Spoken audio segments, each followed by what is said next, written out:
हर महादेव। आज की वीडियो में हम जानेंगे सावन की शिवरात्रि की पूजा विधि के बारे में।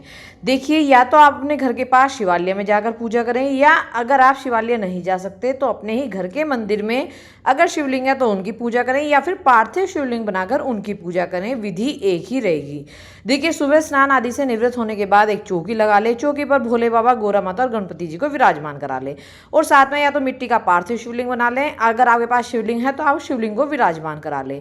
तो सबसे पहले आपको करना होगा 3 बार अभिषेक। पहले जल से करेंगे, फिर पंचामृत से, फिर जल से। देखिए, अगर आपके पास पंचामृत नहीं है तो आप कच्चे दूध का प्रयोग भी कर सकते हैं। अभिषेक 3 बार करना होगा। इसके बाद आप उस जल को अलग निकालकर किसी भी गमले में, तुलसी से अलग किसी भी गमले में डाल दीजिए। शिवलिंग की पूजा करने से पहले सुंदर सा श्रृंगार शिवलिंग का करेंगे। देखिए, थाली में नीचे फूल बिछाकर बेलपत्र का आसन देकर शिवलिंग को विराजमान करा लें। नंदी जी को भी विराजमान करा लें, और पीले चंदन या सफेद चंदन से उनका सुंदर सा श्रृंगार करें। उन्हें रुद्राक्ष माला पहनाएं, उन्हें पुष्प चढ़ाएं। अब हम उनकी पूजा करेंगे। देखिए, पूजा में आप उन्हें बेलपत्र अर्पित करें। बेलपत्र पर पीले चंदन का टीका लगाएं और ओम नमः शिवाय बोलते आपको बेलपत्र चढ़ाने होंगे। आप 2, 5, 7, 11 कितने भी बेलपत्र चढ़ाते सकते हैं। इसके बाद आप उनके ऊपर शमी पत्र, भांग, धतूरा, सफ़ेद पुष्प, मदार के फूल, ये सब चीज़ें अर्पित कर दें। और कोई भी जो ऋतुफल आपके पास हो वो ऋतुफल भी वहाँ पर अर्पित कर दें। थोड़ी सी मिश्री या चीनी आप अर्पित कर दें, और फूलों की अगर माला हो तो शिवलिंग को फूलों की माला पहना दें। अब आगे की पूजा शुरू करेंगे। उसमें आपको सभी भगवान जो अपने विराजमान कर रहे हैं, भोले बाबा, गोरा माता और गणपति जी को भाव रूपी स्नान कराएंगे, दीप प्रज्वलित करेंगे। इसके बाद हम सबको तिलक करेंगे। देखिए, पहले सबको पीले चंदन का तिलक कर देंगे।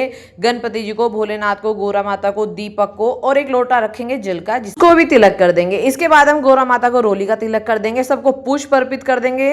अब हमें लेना होगा संकल्प। संकल्प के लिए आप हाथ में थोड़े अक्षत लें, थोड़े से पुष्प लें, गंगा जल लें, और एक सिक्का लेकर आप भोलेनाथ को बोले, हे भोलेनाथ, आज मैं शिवरात्रि का व्रत करने जा रही हूँ और मेरी ये मनोकामना है, इस मनोकामना को अवश्य पूर्ण करना। व्रत के दौरान मुझसे जो भूल चूक हो जाए उसके लिए मुझे क्षमा करना। ये बोलकर ये सब चीजें आप शिवलिंग के पास छोड़ देंगे। इसके बाद हाथ में पुष्प लेकर आप व्रत कथा पढ़ेंगे। शिवरात्रि सावन व्रत कथा आप अवश्य पाठ कर लें। उसके बाद आप शिव चालीसा, शिव स्तुति का पाठ करें। ओम नमः शिवाय या जय श्री शिवाय नमस्तुभ्यम की 2, 5 या 7 माला अवश्य करें। इसके बाद सभी भगवान को आप प्रसाद अर्पित करेंगे, जिसमें आप कोई भी ऋतुफल ले सकते हैं, या कोई भी खीर बनाएं, हलवा बनाएं, मीठे पुए बनाएं, जिसका आप प्रभु को भोग अवश्य लगाएं। और अगर आपके पास शिव महापुराण है तो उसका पाठ भी आप आज के दिन अवश्य करें। और देखिए, शिवरात्रि पर वैसे तो जो प्रदोष काल की पूजा होती है वो भोलेनाथ को बहुत ज़्यादा प्रिय होती है, वो अति उत्तम मानी जाती है। और वैसे तो शिवरात्रि का पूरा दिन ही शुभ है, आप किसी भी समय आप पूजा कर सकते हैं, लेकिन सबसे उत्तम जो मानी जाती है प्रदोष काल की पूजा होती है। तो ये थी श्रावण शिवरात्रि की व्रत पूजा विधि। अगर आप भी भोलेनाथ और गोरा माता के भक्त हैं तो कमेंट बॉक्स में हर हर महादेव लिखना ना भूलें। और ऐसे 30 त्योहार की अगर वीडियो आप आगे भी देखना चाहते हैं, इस तरीके की जानकारी चाहते हैं, तो बने रहिए मेरे साथ।